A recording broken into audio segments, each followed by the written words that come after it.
Well, Indiana basketball fans will have a chance to get up close with the men's team next month. And thanks to the NCAA's name, image, and likeness rule, the Hoosier players will be able to cash in. Pat Bean reports. Tickets went on sale today for the inaugural Hoosier Fan Fest, a Hoosier Hysteria-like event featuring the Indiana men's basketball team scheduled for November 6th. And while some of the featured events mirror those of Hoosier Hysteria, there'll be a three-point shooting competition and a slam dunk contest. One thing won't. The Fan Fest will cost more than a canned good to get in. All the money that is pooled together from corporate sponsorships, from ticket sales, from auction sales, that will go into a pot that is split up amongst the players. The Fan Fest is the brainchild of Pankowski and fellow IU grad Ward Roberts, the founders of Hoosier Hysterics NIL Collective and host of the Hoosier Hysterics podcast. How the money is divvied up between the players is still being worked out, but Pankowski says for events such as this, it would only be natural for the more marketable players to earn more. These young men and women are going to have to learn how to deal with the realities of a free market, which are some people make more money. Indiana law professor Kenneth Dowschmidt cited a University of Kansas study that showed star players were worth more than $1 million a year to the school, while those at the end of the bench were worth around $30,000. The guys on the end of the bench getting a scholarship is probably a good deal for them, and they probably are being adequately compensated. But the real stars are worth more to the university in terms of revenue than what they're getting out of their scholarship. Dowschmidt says another thing to watch for is any effect on player-coach relations. But right now we have some college coaches that make an awful lot of money, and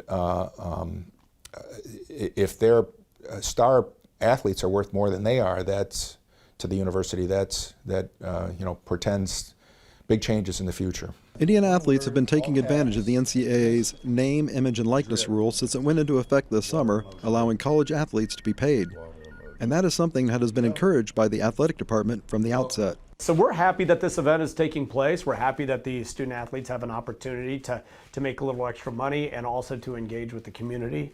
Trace Jackson Davis, the face of the Hoosier basketball, has an endorsement deal with Indiana Merchants Bank. Other athletes are profiting off their social media platforms, selling T-shirts, and making personal appearances to earn money. Student athletes like Allie Patberg and Mackenzie Holmes have done a great job maximizing their marketability, whether it's because of the weight of their social media profile, the way they comport themselves on the court or field of play.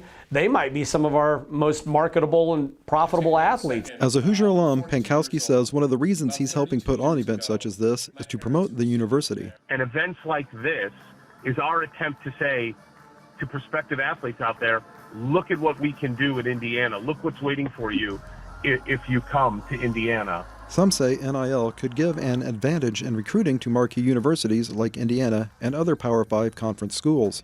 Schools in large cities would probably be worth more because there'd be more potential for your name to be useful. And IU's not in a large city, but we do have a large fan base. Gray argues that the imbalance already exists. Alabama football has a different weight room, different food budget, different recruiting budget, different travel arrangements, different uniform budget than a team out of the Mid-American Conference already. Dowschmidt says there are still issues with the National Labor Relations Board and Title IX that will likely be dealt with by the courts. But for now, one thing is for certain. A lot of the athletes will earn something off of this. Obviously, the most talented athletes or the most important athletes in the big money sports have the greatest capacity to earn.